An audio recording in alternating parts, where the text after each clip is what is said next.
আপনারা যেখান থেকে দেশ রূপান্তরের সঙ্গে যুক্ত রয়েছেন সবাইকে স্বাগত। আমরা আপনাদেরকে জানিয়ে রাখতে চাই, দীর্ঘ 17 বছর পর ঢাকা 7 আসনের সর্বস্তরের জনগণ ধানের শীষ প্রচারণার জনসভায় আজ অংশগ্রহণ করেছেন। বিভিন্ন স্থান থেকে খণ্ড খণ্ড মিছিল নিয়ে লালবাগ বালুর মাঠে এসে অবস্থান করেছেন। বিএনপির অঙ্গ সংগঠন, ছাত্রদল, যুবদল, স্বেচ্ছাসেবক দল, শ্রমিক দল থেকে শুরু করে মূল দলের নেতাকর্মীরা বিভিন্ন ওয়ার্ড থেকে খণ্ড খণ্ড মিছিল নিয়ে লালবাগ বালুর মাঠে এসে অবস্থান করেছেন। আমরা আপনাদেরকে জানিয়ে রাখতে চাই, দীর্ঘ 17 বছর পর বিএনপির অঙ্গ সংগঠনের নেতাকর্মীরা ধানের শীষ প্রতীকের স্লোগান নিয়ে একত্র হয়েছেন, এমনটি অনেকে জানিয়েছেন। আজ এই নির্বাচনীয় জনসভায় প্রধান অতিথি হিসেবে বক্তব্য রাখবেন বিএনপির চেয়ারম্যান তারেক রহমান এবং তার আগমনকে ঘিরেই সর্বস্তরের জনগণ, বিএনপির অঙ্গ সংগঠনের কর্মীদের আনন্দ উল্লাস কিন্তু আমরা দেখতে পাচ্ছি। আমরা শুরু থেকে যদি একটু জানিয়ে রাখতে চাই, দুপুরের পর থেকে বিভিন্ন স্থান থেকে খণ্ড খণ্ড মিছিল নিয়ে ছাত্রদল, যুবদল, স্বেচ্ছাসেবক দল, শ্রমিক দলের নেতাকর্মীরা বালুর মাঠে এসে অবস্থান করেছেন। তারা বিভিন্ন স্লোগান দিয়ে যাচ্ছেন।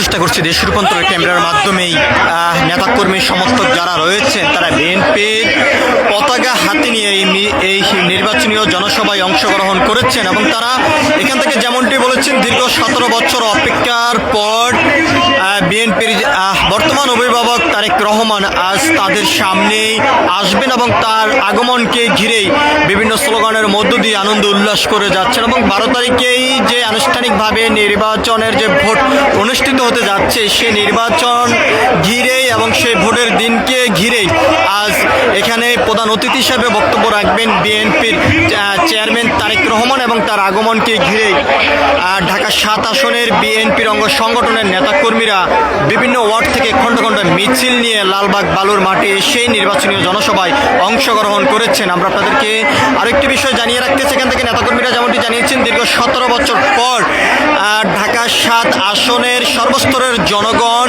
নির্বাচনের প্রচারণা থেকে শুরু করে ভোটের মাঠেই অংশগ্রহণ করতে পারবেন বলে এমনটাই তারা প্রত্যাশা করছেন এবং 12 তারিখে তাদের মূল্যবান ভোটের মাধ্যমে নির্বাচিত সরকার গঠন করবেন, যে সরকার সাধারণ মানুষের অধিকার নিয়ে কথা বলবেন এবং উন্নয়নমূলক কাজ করবেন, এমনটি কিন্তু অনেকে বলেছেন। আমরা আপনাদেরকে দেখানোর চেষ্টা করছি, আজ নির্বাচনীয় এই জনসভায় প্রধান অতিথি হিসাবে বক্তব্য রাখবেন বিএনপির চেয়ারম্যান তারেক রহমান। তার আগমনকে ঘিরে বিএনপির অঙ্গ সংগঠনের নেতাকর্মীরা বিভিন্ন স্থান থেকে খণ্ড খণ্ড মিছিল নিয়ে নির্বাচনীয় জনসভায় অংশগ্রহণ করেছেন এবং ধানের শীষের প্রতীক সহ বিভিন্ন প্লাক হাতে নিয়ে তারা এই নির্বাচনীয় জনসভায় আজ অংশগ্রহণ করেছেন দীর্ঘ 17 বছর পর, এমনটি কিন্তু তারা জানিয়েছেন। বিগত 17 বছর পর্যন্ত তারা এরকম জনসভায় অংশগ্রহণ করতে পারেননি, এমনটি কিন্তু অনেকে অভিযোগ করেছেন এবং ছাত্র জনতার আন্দোলনের মধ্য দিয়েই সাবেক সরকার ক্ষমতাচ্যুত হওয়ার পর থেকেই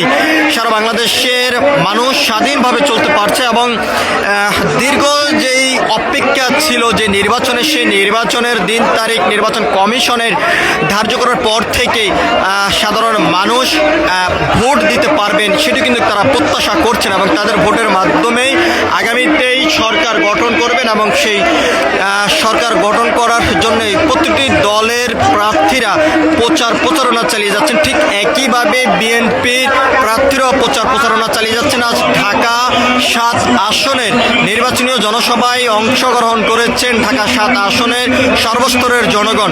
আমরা আপনাদেরকে একটু জানিয়ে রাখতে চাই, আজ এখানে প্রধান অতিথি হিসেবে বক্তব্য রাখবেন বিএনপির চেয়ারম্যান তারেক রহমান। তার আগমনকে ঘিরে সর্বস্তরের জনগণ আজ এই ঢাকা 7 আসনের নির্বাচনীয় জনসভায় বালুর মাঠে অংশগ্রহণ করেছেন। সবকিছু মিলিয়ে এই ছিল এখনকার মতন আমার কাছে সর্বশেষ। পরবর্তী আপডেট পেতে সবাই দেশ রূপান্তরের সঙ্গে থাকুন। ধন্যবাদ সবাইকে।